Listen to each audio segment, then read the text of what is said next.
Radar, ہر ایک میں ایسا ریڈار نصب ہے کہ وہ دور دور نکل جاتی ہیں لیکن اپنے گھر کا راستہ نہیں بھولتی۔ انہیں زندگی کے یہ طریقے کس نے سکھائے؟ انہیں یہ عقل کس نے دی؟ مکڑا اپنے منہ کے لعاب سے شکار پکڑنے کے لیے ایسا جال بناتا ہے کہ جدید ٹیکسٹائل انجینئر بھی اس بناوٹ کا ایسا نفیس دھاگا بنانے سے قاصر ہیں۔ گھریلو چوٹیاں آج گرمیوں میں موسم سرما کے لیے خوراک جمع کرتی ہیں، اپنے بچوں کے لیے گھر بناتی ہیں، ایک ایسی تنظیم سے رہتی ہیں جہاں مینجمنٹ کے تمام اصول حیران کن حد تک کار فرما ہیں۔ ٹھنڈے پانیوں میں رہنے والی مچھلیاں اپنے انڈے اپنے وطن سے ہزاروں میل دور گرم پانیوں میں دیتی ہیں، لیکن ان سے نکلنے والے بچے جوان ہو کر ماں کے وطن خود بخود پہنچ جاتے ہیں۔ نباتات کی زندگی کا سائیکل بھی کم حیران کن نہیں۔ جراثیم اور بیکٹیریا کیسے کروڑوں سال سے اپنی بقا کو قائم رکھے ہوئے ہیں۔ زندگی کے انہیں کس نے سکھائے؟ سوشل مینجمنٹ کے یہ اصول انہیں کس نے سکھائے؟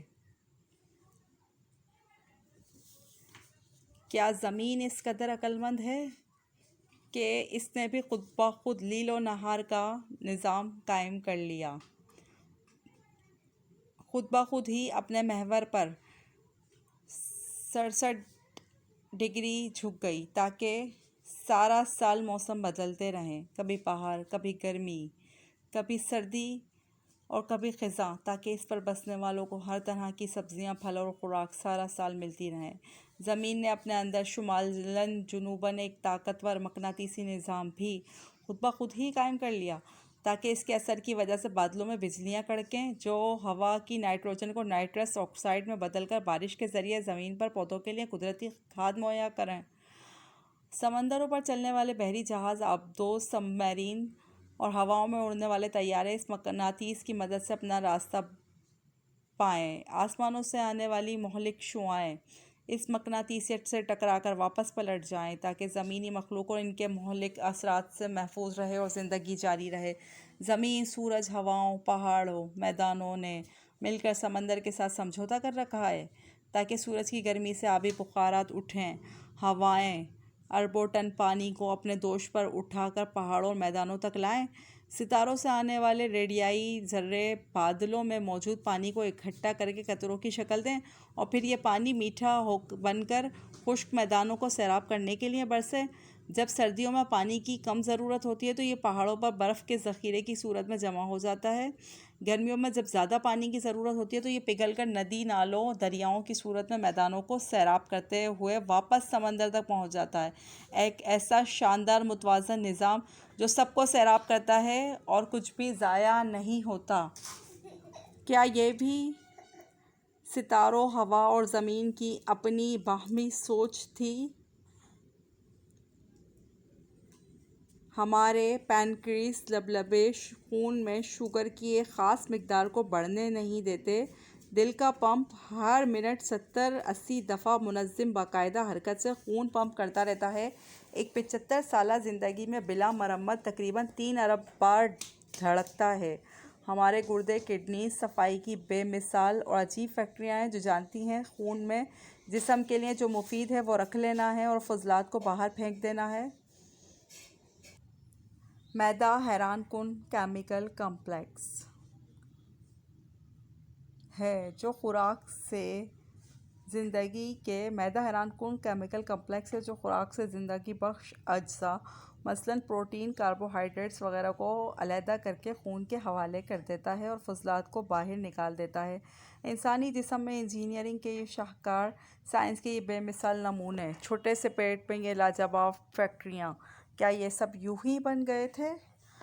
دماغ کو کس نے بنایا؟ مضبوط ہڈیوں کے خول میں بند پانی میں یہ تیرتا ہوا عقل کا خزانہ، معلومات کا اسٹور، احکامات کا سینٹر، انسان اور اس کے ماحول کے درمیان رابطے کا ذریعہ، ایک ایسا کمپیوٹر کہ انسان اس کی بناوٹ اور ڈیزائن کو ابھی تک سمجھ نہیں پایا۔ لاکھ کوششوں کے باوجود انسانی ہاتھ اور ذہن کا بنایا ہوا کوئی سپر کمپیوٹر بھی اس کے عشیر تک نہیں پہنچ سکتا۔ ہر انسان کھربوں خلیات سیل کا مجموعہ ہے، اتنے چھوٹے کہ خوردبین کی مدد کے بغیر نظر نہیں آتے، لیکن سب جانتے ہیں انہیں کیا کرنا ہے؟ یوں انسان کا ایک کلیہ شعور رکھتا ہے اور اپنے وجود میں مکمل شخصیت ہے۔ ان جینز میں ہماری پوری پروگرامنگ لکھی ہوئی ہے۔ زندگی اس پروگرام کے مطابق خود بخود چلتی رہتی ہے۔ ہماری زندگی کا پورا ریکارڈ، ہماری شخصیت، ہماری عقل و دانش، غرض ہمارا سب کچھ پہلے سے ہی ان کلیات پر لکھا جا چکا ہے۔ یہ کس کی پروگرامنگ ہے؟ حیوانات ہوں یا نباتات، ان کے بیچ کے اندر ان کا پورا نقشہ بند ہے۔ یہ کس کی نقشہ بندی ہے؟ خوردبین سے بھی مشکل سے نظر آنے والا سیل ایک مضبوط، توانا، عقل و ہوش والا انسان بن جاتا ہے۔ یہ کس کی بناوٹ ہے؟ ہونٹ، زبان اور تالو کے اجزاء کو سینکڑوں انداز میں حرکت دینا کس نے سکھایا؟ اب ان حرکات سے طرح طرح کی عقل مند آوازیں کون پیدا کرتا ہے؟ ان آوازوں کو معنی کون دیتا ہے؟ لاکھوں الفاظ و ہزاروں زبانوں کا خالق کون ہے؟ لا الہ الا اللہ محمد رسول اللہ، سبحان اللہ تعالی و بحمدہ، سبحان اللہ العظیم۔ ویڈیو اچھی لگے تو ویڈیو کو لائک اور شیئر ضرور کریں، چینل کو ضرور سبسکرائب کریں۔ شکریہ۔